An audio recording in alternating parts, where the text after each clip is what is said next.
I just finished The Jungle Book by Rudyard Kipling, so let's dive in here.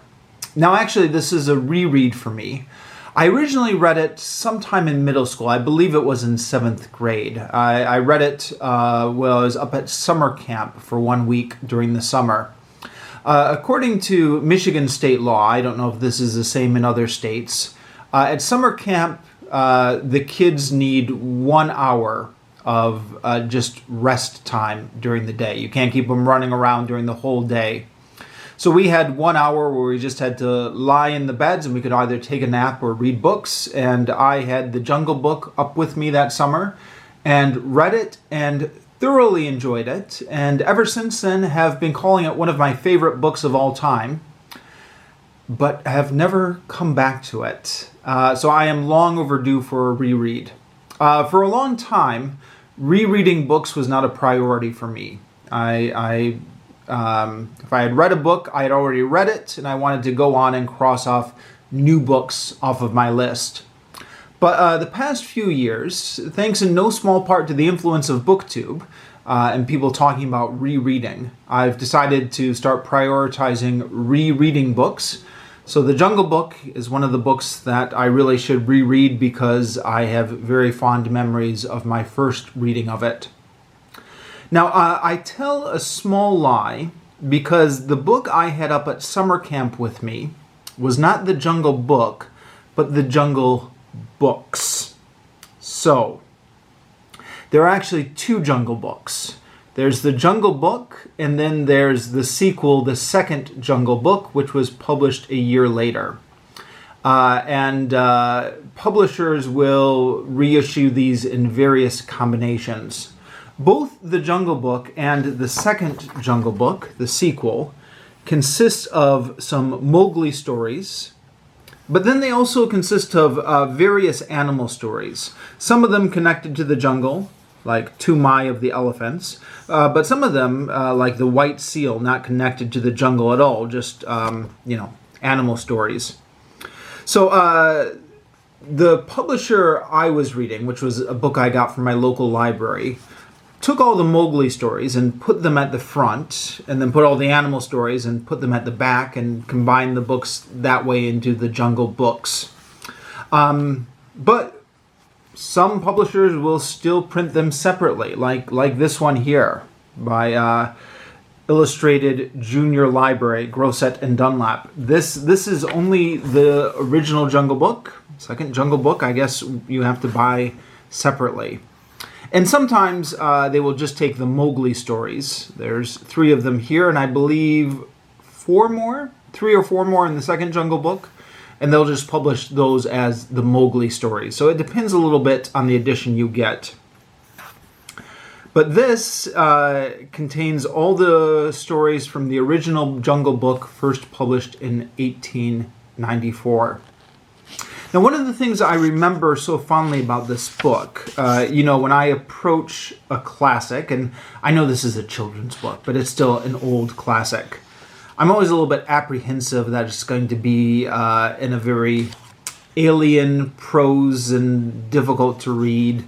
But I remember from 7th grade just opening this up and reading the opening paragraph and finding it just so pleasant to read, just so easy to understand, good storytelling. I mean, maybe I should just quote this here.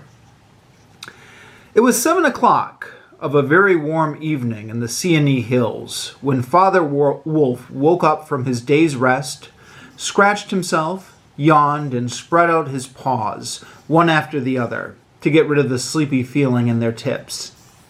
Mother Wolf lay with her big gray nose dropped across her 4 tumbling, squealing cubs, and the moon shone into the mouth of the cave where they all lived. Now, granted, that's not terribly exciting stuff, but I felt very comfortable with this storyteller. I think he's got a very readable prose style.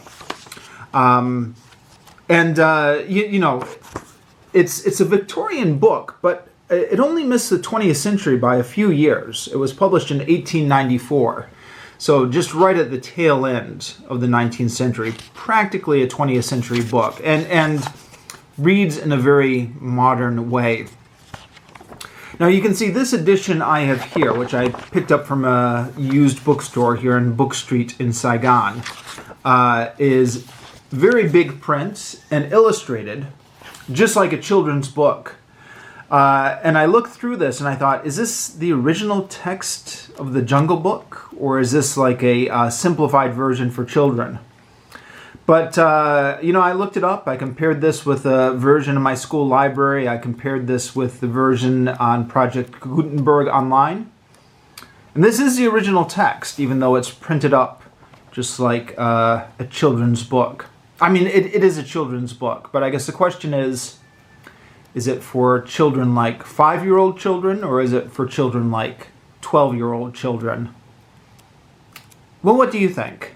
I do actually remember my mother reading this book to me when I was much younger, or trying to. We didn't get past the first couple chapters. How old was I? 6, 7, something like that. And I was able to follow it, but I didn't enjoy it at the time. I felt like the prose was so alien, which was part of the reason why when I came back to it in 7th grade, I was so pleasantly pleased to discover how readable it is. And I think that for an elementary school kid, this prose might be a little bit difficult, especially because Kipling does this thing where he uses kind of Old English for the speeches of the animals. Like, "Oh, thou art a man's cub," said Black Panther very tenderly. "And even as I return to my jungle, so thou must go back to men at last, to the men who are thy brothers, if thou art not killed in the council." Now, exactly why he's doing this, I'm not entirely sure. He did the same thing in Kim, which another one of his novels I've read, where he uses this Old English. I think, at least in the case of Kim, that's because it was based on Hindu. I guess maybe the same as in the Jungle Book. Kipling, of course, famously grew up in India, or the first 5 years of his life were spent in India before he went off to boarding school, and learned Hindi as kind of his mother tongue. Kind of. His parents spoke English, but the nursery where he was raised in, all the kids spoke Hindi to each other. So he was more comfortable with Hindi than English for the first 5 years of his life. And that, I think, has influenced a lot of his fiction. At least that was the case with Kim. So yeah, let me know in the comments. When did you first read The Jungle Book? What was your first experience with The Jungle Book? Now, actually, if we talk about first experiences with The Jungle Book, my first experience was the Disney movie, the 1967 Disney movie, which was one of the first movies I ever saw in theaters, and which loomed very large in my imagination as a child. Which is funny, because watching that movie now, it just seems like kind of a silly, stupid little movie. But, what can I say? I was much easier to impress as a child. And that's another one of these reasons when I was, 5, 6, 7, and my mother was first trying to read this book to me, I had an adverse reaction to it, because the Disney characters were so imprinted on my memory that I didn't like these different versions of the characters which were here in Kipling's book. Now, I'm going to try not to talk too much about the Disney movie, because I've already rambled on about that movie for, I think, an hour in another video, which I made 2 years ago when I rewatched that movie and filmed a review about rewatching it, a video about the experience of rewatching it. I'll link to that in the description down below, but I've already talked about the Disney movie at length. So I'll try and talk about the book today, other than to say that I think when you approach this book, the best thing to do is to try and forget the Disney movie as much as possible. And I know that's hard to do because Disney has so wormed itself into our cultural consciousness. But do your best, and as you read it, it'll get easier as you read it. And these characters, you'll become used to the characters as they are in this book.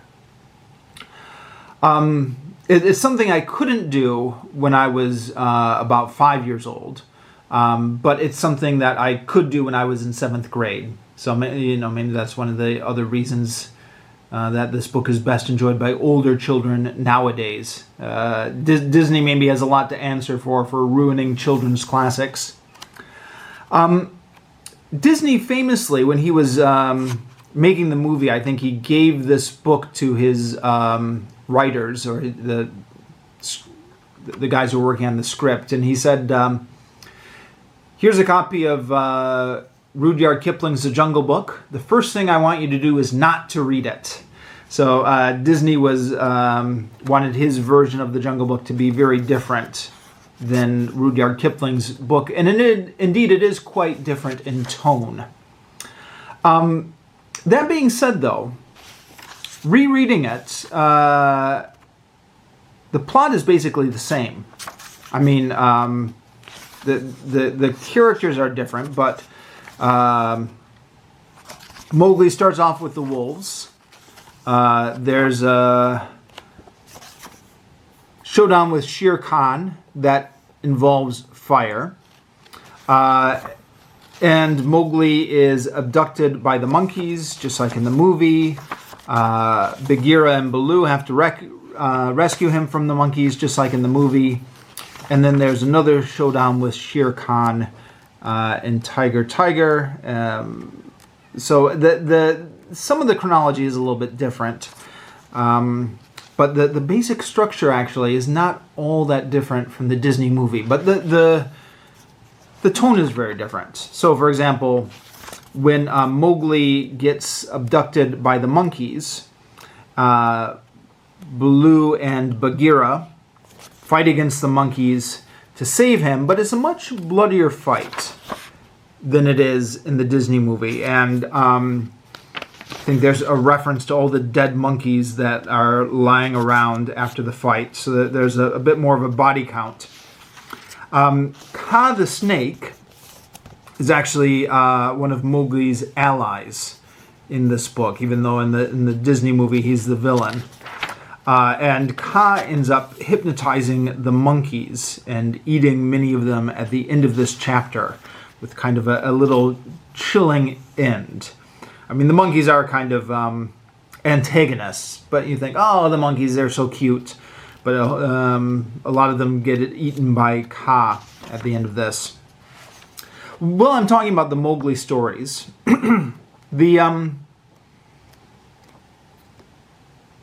The chronology of this is a bit odd.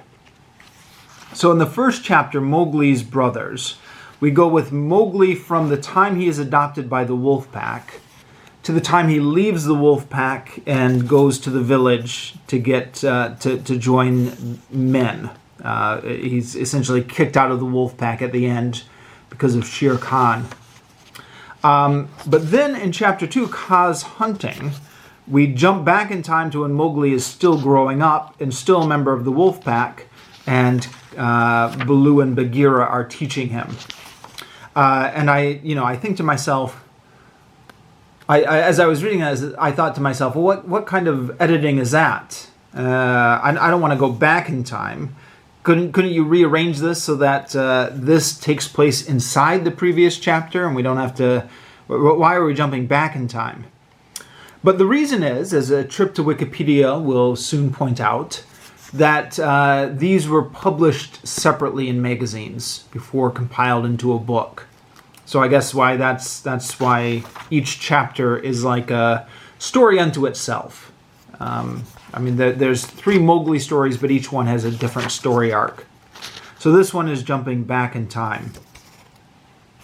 By the way, if you go to Kaa's hunting on Wikipedia, which has its own separate Wikipedia page. I mean, the Jungle Book has its own Wikipedia page. But these individual chapters, also some of them have their own Wikipedia pages. And again, I guess because they were published separately. The Wikipedia page includes a reference at the end to the analysis of one Steve Donahue from Open Letters Monthly. So that's BookTube's very own Steve Donahue. And if you follow the link is dead, but if you put it into archive.org to resurrect that dead link, and I'll put it down in the description down below if you want to follow along with me. It takes you to Steve's review of this chapter in Open Letters Monthly from, I don't remember, 2007 or something like that. But Steve makes the point that this book, in addition to obviously being the inspiration for Tarzan, which is a book we've talked about on another day in this channel, Steve says that this is also the inspiration for much of the fantasy genre of the 20th century. So Lord Guernsey, Tolkien, etc.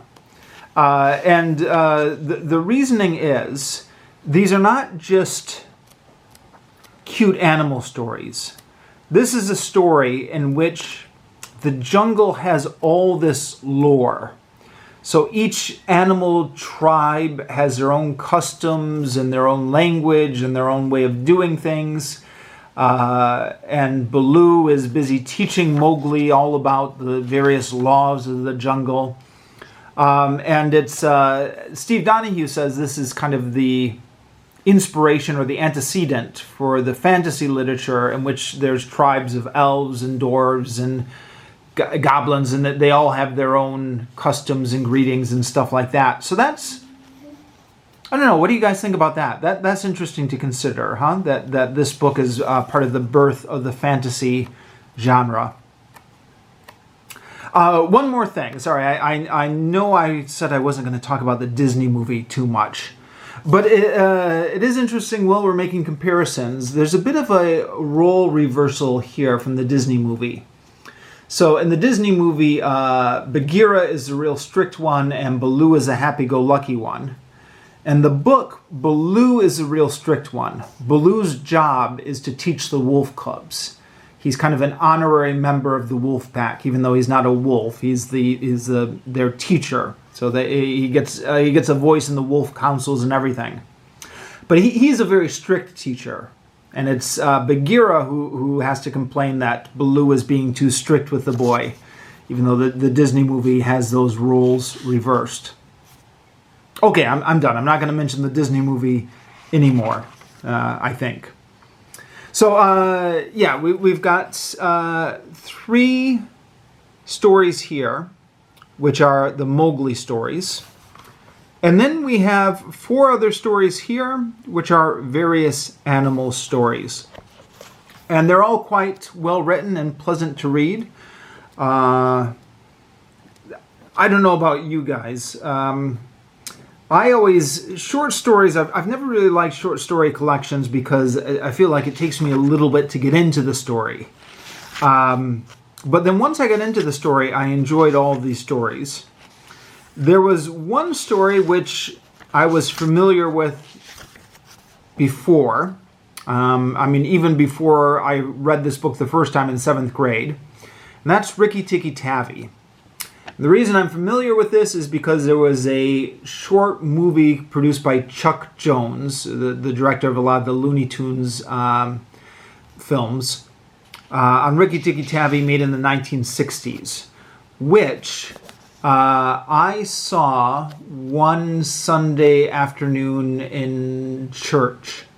It has nothing to do with Jesus or anything like that, but there was some sort of church program going on in which all the adults were doing something, and they needed something to occupy the children, so they put us all in the church basement, and they put on the movie. It was back in the old days when they had the film projector, the reels and stuff like that, and they showed us a Rikki Tikki Tavi movie, the animated film about this. And the Rikki Tikki Tavi story is the story about a mongoose and his battle against 2 cobra snakes to protect the family that he is living with. And I thought this was just such an awesome, epic story. Yeah, I mean, I don't know how old I was. Again, 6 or 7. and had no idea at the time that it was from The Jungle Book, because, I mean, how would you? It was before Wikipedia or something like that. If it's in the credits of that old 1960s animated movie, I must have missed it. I didn't know it was at all connected to The Jungle Book until I read this when I was in 7th grade at summer camp one summer and realized, oh, this is part of The Jungle Book. And I was really happy because it meant that two stories I really liked were combined under the same book. So it made it all the easier to love The Jungle Book. The other stories are a story about a white seal who is living with the other seals, and the humans are clobbering the seals, killing the seals to skin them and get their coats. So the white seal wants to find a place where no humans live. And after some searching... Actually, should I be giving away the endings to all of these? Maybe it's best... Maybe it's best if I don't spoil everything, huh? Pick these up and read them for yourself. They're good stories. I don't want to spoil everything. Tumai of the Elephants, again without spoiling everything, is good, interesting. Both Tumai of the Elephants and Servants of the Queen contain references to the British Empire at its height in the Victorian era. So, for example, he had seen Emperor Theodore lying dead in Magdala and come back again in the steamer entitled, "So the Soldiers Said," to the Abyssinian War Medal. So this is a little historical detail that I'm sure I did not catch when I was in 7th grade. But thanks to the Flashman books, which book was this? Flashman on the March, was it? One of the Flashman books. I know about the Abyssinian War, where the British Army fought against Emperor Theodore of Abyssinia in Africa. So I'm able to catch that little reference. As well as Servants of the Queen, which is a funny little story about the pack animals of the British Army in India talking to each other. And talking about their life under the army and the army regulations and their duties and what they like and what they don't like. It's a fun little story, but it ends up. The whole frame of the story is that the men from Afghanistan are coming in to pay tribute to the British Viceroy in India, and it ends with, I don't know, maybe something that has not aged quite so well about how the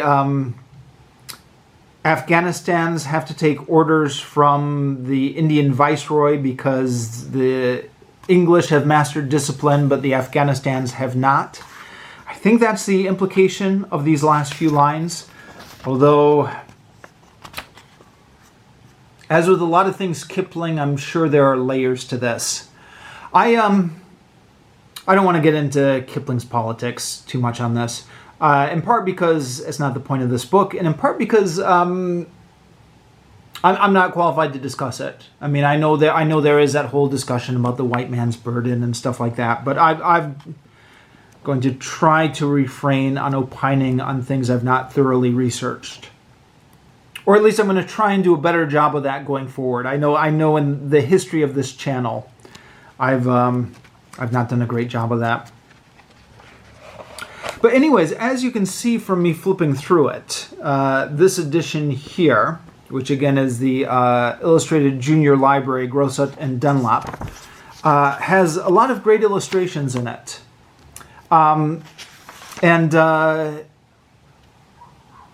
As I mentioned before, it does kind of look like a young children's book. I still feel like it reads like an older children's book, though. I feel like 11 to 12 is the ideal age to read this book, in spite of the illustrations, which make it look like it's for much younger children. But again, let me know what your experience with this book is. I looked at this when I picked it up from the bookstore, and I thought, all these pictures, this very big sized font, I'm going to be able to finish this off in no time. And indeed, I did finish it off relatively quickly. It is not a long read per se, but I did find, I thought I'd finish this in a day, and I didn't make that big of progress. I found that I spent about 40 minutes on each of these chapters. So, each of these little stories took me about 40 minutes to get through. Now, I read at a slow pace compared to some of you other guys on BookTube. But, depending on how much time you have for reading in a day, you can spend a couple days on this, even though it looks, flipping through it, it looks like the whole thing is filled up with pictures. These pictures are not the original ones. According to Wikipedia, it was originally illustrated with pictures by Kipling's father. But I think most editions of this book in some form or another will have pictures. If I could make a complaint that's unique to this specific edition, the black and white pictures are perfect. The black and white pictures are opposite the text that they are illustrating in every case. But for whatever reason, the first few color pictures are in the wrong places. I don't know if this has to do with binding or setting or something like that.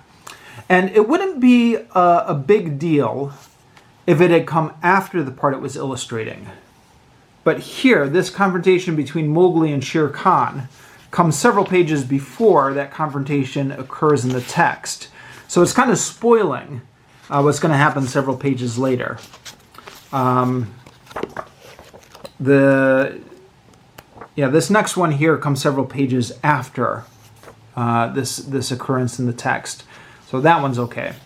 And then once we get past those first couple color illustrations, then I think these next few ones actually do line up with the pages of the text they're supposed to be illustrating. But, I'm a grown man now. I don't need all the pictures in this children's edition, but why not, huh? Who doesn't like to see pictures when they're turning a book?